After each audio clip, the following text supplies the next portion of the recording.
Welcome to America's Heroes Group. And welcome back to America's Heroes Group with our Roundtable Mental Health Matters with our partner, NAMI, Contra, Costa. Today is Saturday, February 4th, 2023. February is Black History and American Heart Month. Our host is Cliff Kelley. I'm Sean Claiborne, the co-host, Army National Guard veteran. Our executive producer is Glenda Smith, and our digital media producer is Ivan Ortega of Scouts Honor Productions.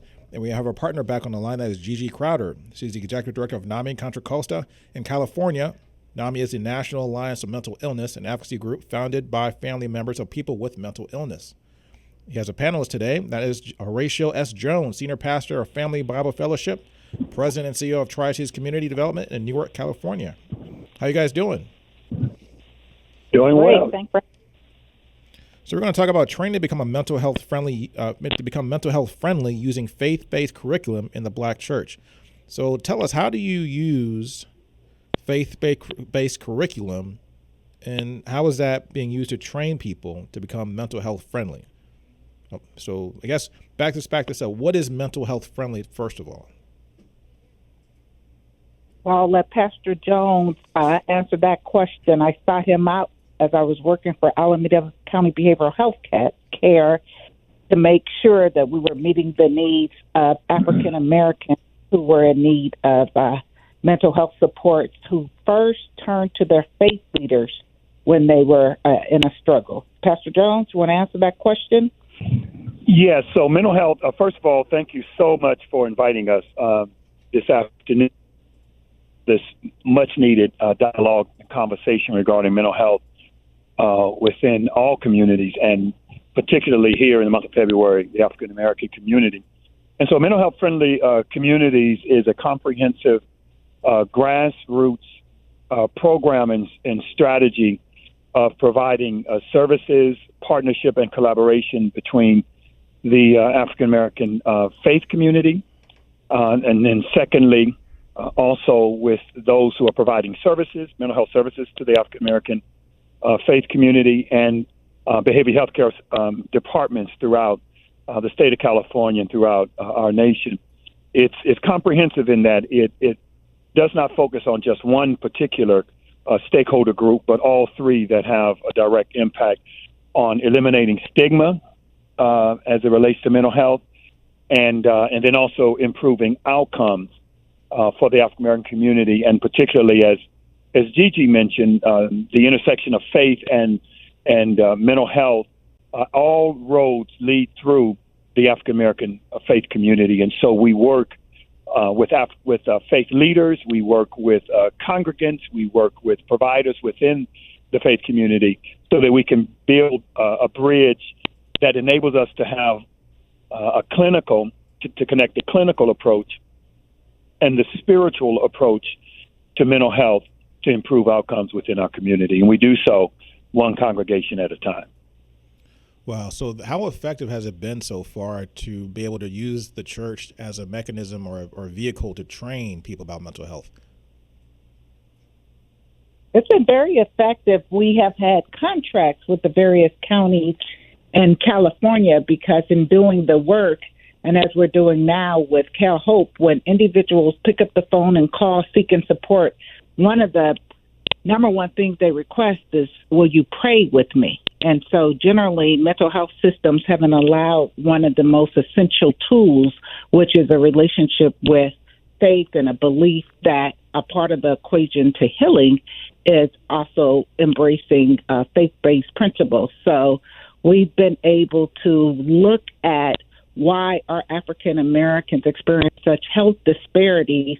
And so we've come up with some what we call community-defined strategies, and most of which are based on godly principles of how to work with individuals. And so many African Americans that we've worked with have said, make comments like, I know that I'm dealing with this, but in addition to talking to me about a therapy session or my medications, I need you to also embrace what's most important to me, which is my faith practice. And then also, to give you a practical, real-life example of how effective this training, and it's more so what we call a transformational. We created a word, transformational, and then it's transformative, and then it results in in significantly changing and impacting the lives of individuals within the African-American community and faith community. One example, Gigi, you can remember many years ago when we sponsored what I refer to as mental wellness fireside chats. And when we had one at our church as a follow-up to our training, and the focus was on suicide prevention and depression. And one of the individuals who was in attendance later, about a week or so, shared with me that her father, who was actually a veteran, had been living with clinical and chronic depression, but because of the stigma and so on, he wouldn't share it, and he wasn't open and vulnerable and transparent with his family. But as this daughter came to our training and learned from the perspective of her dad, and also from faith, and how we as a community can advocate and support our and how to also talk with your family members and loved ones who are dealing with mental health stresses, she took those tools back to her father and was able to talk her father through the process of receiving the therapy and the help that he needed from his mental health providers.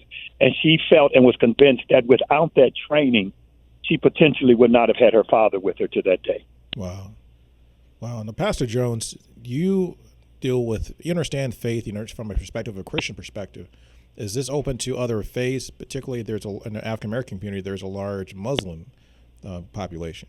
So is it just particularly a Christian-based perspective, or is it crossover? Is it Abrahamic perspective, where it goes from Christian, Jewish, Muslim? Explain that part of it. Well, it's across the board, and it's a faith. Our focus is, and our strategy is working with the faith community, and it's even beyond the African American faith community, but particularly here. A cornerstone of what Gigi had mentioned earlier that she invited me to, I think, what was it, Gigi, in 2009 or 10, she invited me to, which is an integral part of our strategy, a clergy roundtable that was hosted. And all faiths are invited to that clergy roundtable. And it is there that they are exposed to the primary principles, what we call the 10 Commitments of a Mental Health Friendly Congregation. And it was there that all faith leaders of different faith communities are invited to. And so in our one of our first steps is that we host meetings in which we invite everyone. So the principles are translatable regardless to the faith. Actually, we've even had individuals, a part of our trainings, who have identified with no faith, but still have benefited from the trainings.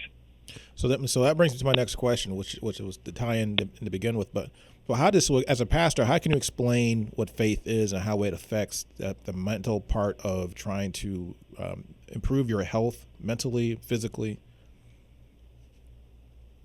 Well, Gigi can speak to this also from a because it's a community defined strategy, but it's driven by the peer community, the consumer community. We actually don't define the faith. We allow the community to do so.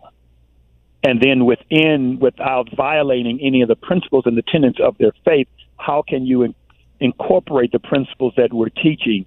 And again, it's more than teachings and trainings. It's really, it's a lifelong congregational or faith community transformation in which we give you the tools. So it's similar to in the scriptures when John the Baptist was ministering, and then when he saw Jesus, he said, it's time for me to decrease and for him to increase. And that's a part of our strategy, is for you to take these tools and to indigenize it to your particular faith community. So, Gigi, what can you add to that? What is different about using a faith-based curriculum to have a bigger impact on just teaching people how to deal with mental health? Well, we've actually been able, and it's been embraced for individuals who live with substance abuse when they do their steps to getting an understanding that they do not have to do this alone, and it's just kind of been pushed away and not embraced for mental health. So we recognize that individuals who have had a history of struggling with their mental health, believing that sometimes over spiritualizing it and believing that they can just pray it away. We've been able to give those individuals and their families the tools how to integrate and understand how important it is to utilize the skill set. We have a pretty nationally known faith leader here in the California Bay Area who said that he had to reconcile with the fact that if he's on an airplane and he's having a heart attack, that of course he wants all the many faith leaders that he traveled with to continue praying for him, but he needs them to get out the way and allow the doctor who has been anointed with the skill set to support him so that he, so that he can get the medical. So too often in mental health, we will only treat above the neck once a person is diagnosed with a mental health disability. So we're taking a more holistic approach, but bringing all the essential partners in to make sure that this whole person care is embraced. And that's what's been kind of the challenge. We have never allowed that approach in our traditional teaching of how to serve someone who lives with a psychiatric disability. So we're just pushing the envelope in that area. Well, why do you think it has been kind of like not used as a tool? Like we mentioned before, in Alcoholics Anonymous, it's used. It's a primary tool, and it's kind of the foundation of how AA works. It's basically taking those same a faith-based principle, a faith-based approach to try to use old, ancient techniques to get people to change their lives. And most faith-based curriculums or faith-based religions in general are designed to change your life. They're designed to put you on a track to have a certain path of behavior. So what has changed where now people are starting to recognize this importance in the mental health community? Pastor, can you answer that? Yes, Gigi can also. One of our cornerstone curriculums is called Spirituality 101. And so in that training, and that's primarily targeting providers and systems of care, and our primary clinician does an excellent job of approaching it from a historical and medical perspective as it relates to the vital role that faith and spirituality literally has always played, not just in mental health, but also in physical health. And it wasn't until certain periods of time in which that was suppressed. And we're seeing now that that is actually embraced more within the mental health field today than it was in the past. And one of the distinctions that we make as well, kind of alluding to your previous question, and I think helps as well, is that we draw a distinction between what faith is and what spirituality is. Those are two different perspectives. Faith is based upon a belief system that's generally connected to a religion, and in the faith or in a religious group, there is a belief in a power, and we was mentioned about AA, a power, source, a creator, or a sustainer greater than oneself that has the capacity and the ability to enable you to rise above your challenges. And you rely upon that relationship. You rely upon that belief system, and studies and surveys have seen that. Then we have, on the other hand, spirituality, which is not necessarily connected to a belief system, but it is connected to that individual. And so within our curriculum, we give room, and through Spirituality 101, we're able to then cover with a broad umbrella, which makes it much more easier for those who are providing services to embrace the faith of their clients, whether it's their faith or their spirituality, and then working with the what we do is we build those bridges between the two. We work with facilitating mental health friendly congregations and faith communities so that you're now able to work together to provide services for your client.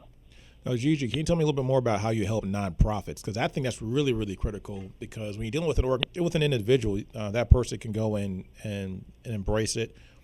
How have you reached out to nonprofits to spread this message and this curriculum to those types of organizations?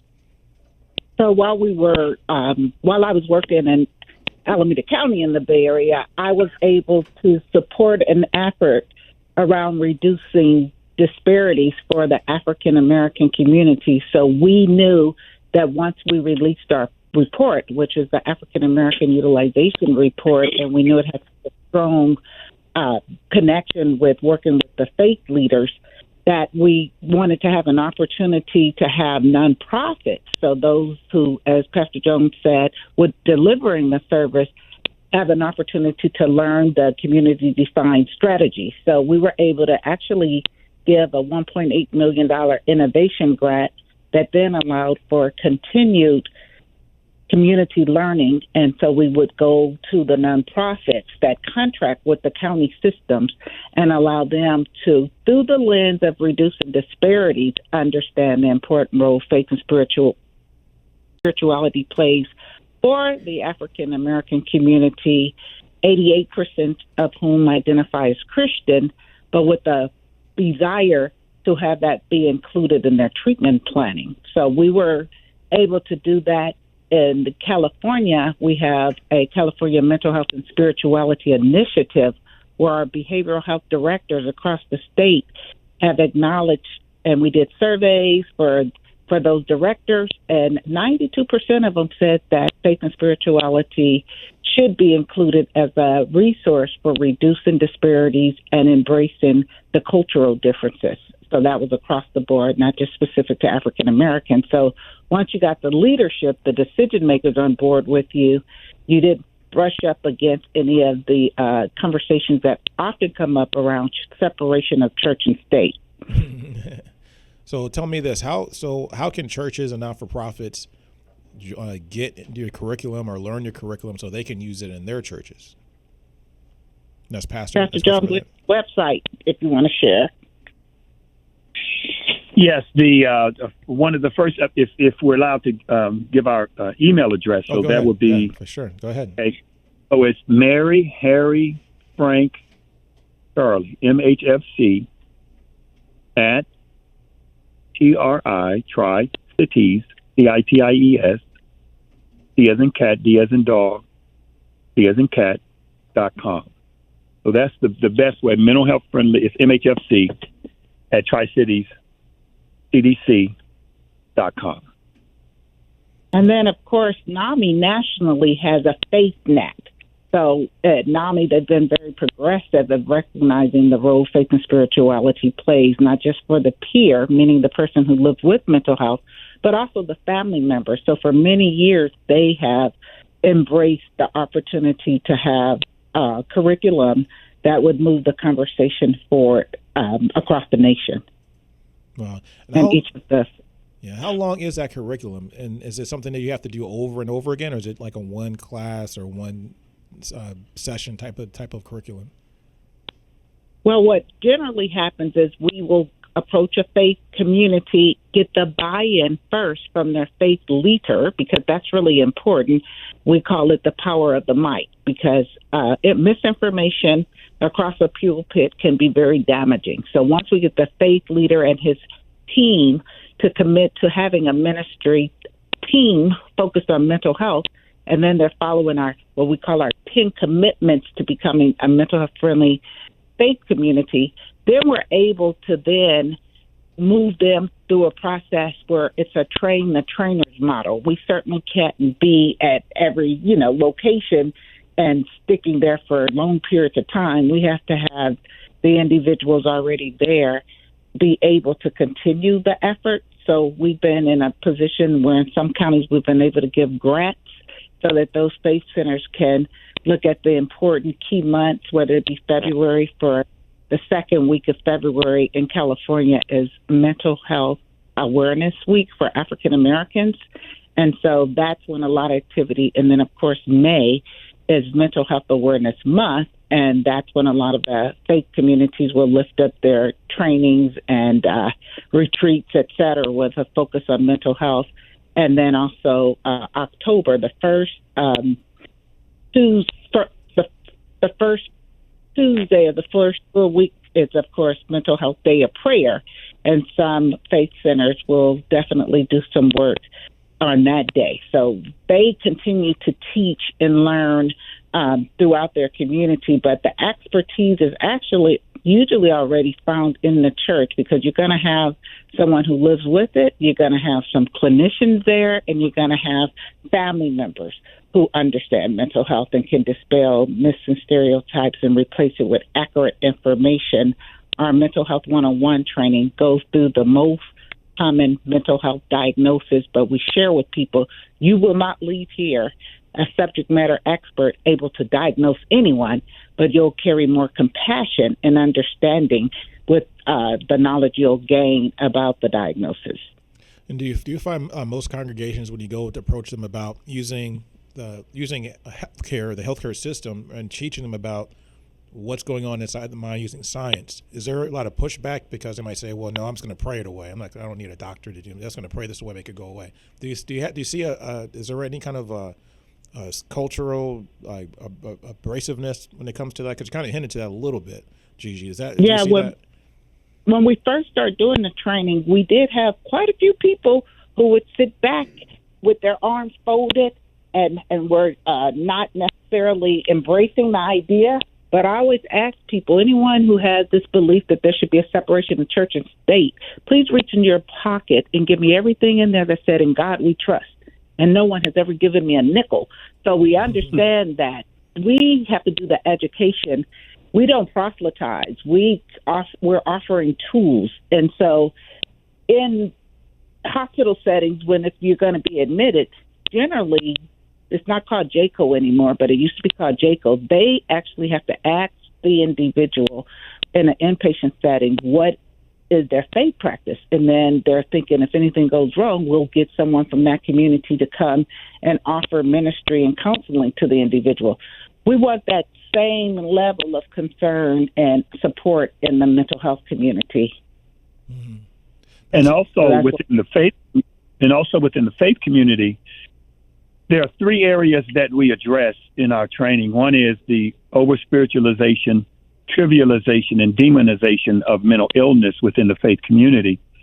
And the training has been so impactful. And again, it's more than just, a few hours of training, but the experience has been so impactful that we've had pastors who have actually come to some of our trainings and shared, as I had to when I was first exposed, and they went back to their congregations and apologized because they didn't realize how they were using language and illustrations and metaphors that further exasperated the pain that many of their members were living with, and also widening the wall and heightening the wall of stigma within our churches and our communities. And so that's been, for me personally, I had to go back and stand in the pulpit and apologize. I just didn't know.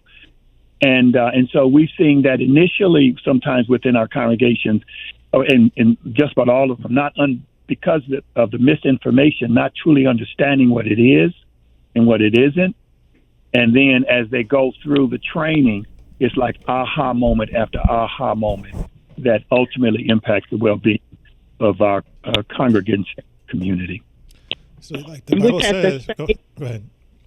I was going to say we've had the same, not necessarily apologies from clinicians, but someone saying, oh, now after taking the Spirituality 101, now I better understand why this person has shared with me they carry a belief that I need to be more inclusive about what's most important to them in their life. Like we heard statements like, if God doesn't heal me, I won't be healed. So the clinicians now are in a better position to understand they have to in some way embrace that as a tool toward healing for those they're treating.